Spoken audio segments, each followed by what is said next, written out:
My brethren, take the prophets who spoke in the name of Yahweh as an example of suffering and patience. Most people, mainly in Christianity, well, and I focus on Christianity because they claim to believe in scriptures. All the religions don't claim that. Well, that is a bigger issue, uh, obviously. But even in those religions, the same happens, which is that people think that if they become spiritual, everything will be better in their lives, in the sense of they will be successful according to what the world claims success is. So a person goes to a church and decides to be part of whatever church and go to that church every Sunday or whatever, and that person starts to think, or the reason why that person went there is because she or he thought that through going there, their life would improve, and things that would happen before would not happen now, in the sense that they will be protected from everything. There will be no suffering anymore. There will be no failing. There will be no wrong decisions and all of that. And that is actually completely wrong. The Almighty told us, Yahushua told us that he prayed for us so that we would be strengthened through the affliction, because we would remain in the world. And while we are in the world, in a world of illusion in which pain is a reality, then we would experience pain at some time. Yet if we have faith, he gives us strength. So my brethren, take the prophets who spoke in the name of Yahweh as an example of suffering and patience. The scripture shows that those who become really spiritual and get so close to the Father as to be used as prophets, they actually suffered. As we see throughout the entire scriptures, they suffered. They were laughed at, they were hated, they were rejected, they were killed. And they had to be patient through the whole thing till the end in order to receive the reward for their perseverance. So if we see the example in scriptures that even the greatest of all, Mashiach, who never sinned, he himself had to suffer even without ever committing sin, and he had to suffer, then why would anybody think, being a servant of Messiah, that he or she should not suffer at all because of their belief in him? Well, he said, take your cross and follow me. So we must die to those feelings, to those wrong beliefs that this world teaches, in order to actually serve the Almighty as we should, as we must. And then he will show us true life, true happiness, true joy, which is way above that which we have ever felt in the world or in Christianity, which is pretty much part of the world. It's one of the main religions of the world. So that's pretty much the point, which what I read in the previous chapter regarding those who are become friends of the world, become enemy of Yahweh. So, my brethren, take the prophets who spoke in the name of Yahweh as an example of suffering and patience. Indeed, we count them blessed. We count them blessed who endure.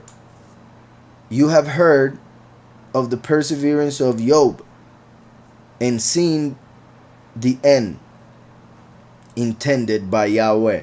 So we know his life because of the book, and the book doesn't say that he committed a sin for that to happen. So it gives the idea that that person was completely righteous, meaning he was so righteous that the Almighty forgave him of his sins because he was a person, therefore he had sin. But the book doesn't tell us anything about any sin from him, so therefore his pain seems a lot more unjust, perhaps, to most who read, even to him at times, and to those who were around him. It was a clear sign that he had done something wrong. None of them had an idea of Yahweh's true plan.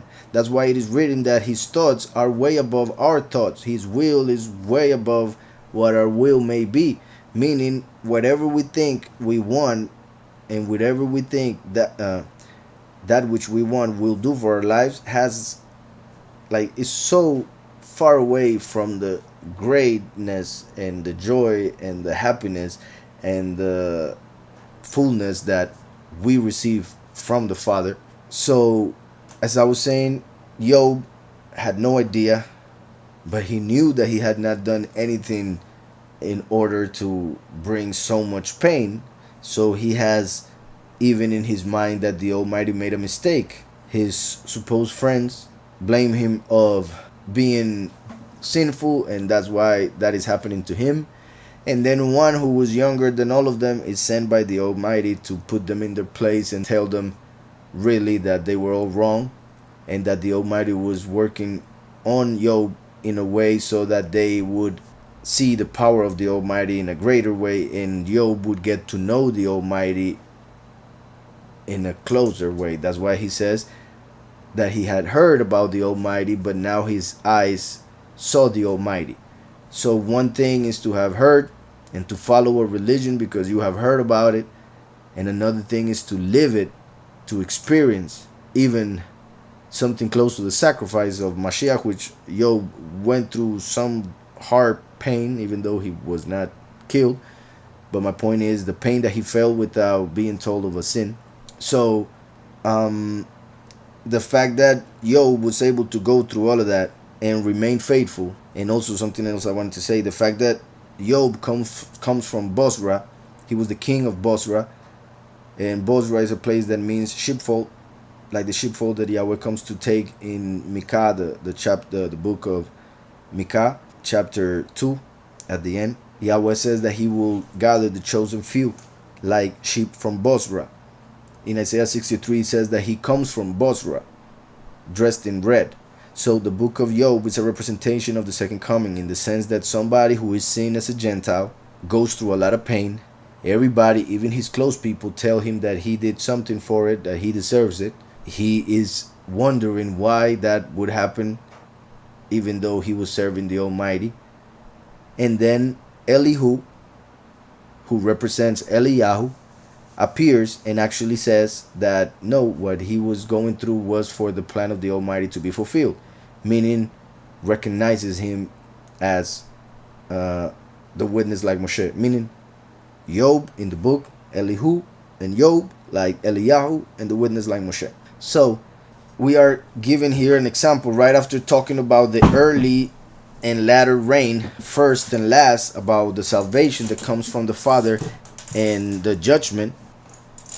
Starts talking about Job and his life, which is a representation of the coming of the last. So you have heard of the perseverance of Job and seen the end intended by Yahweh, that Yahweh is very compassionate and merciful.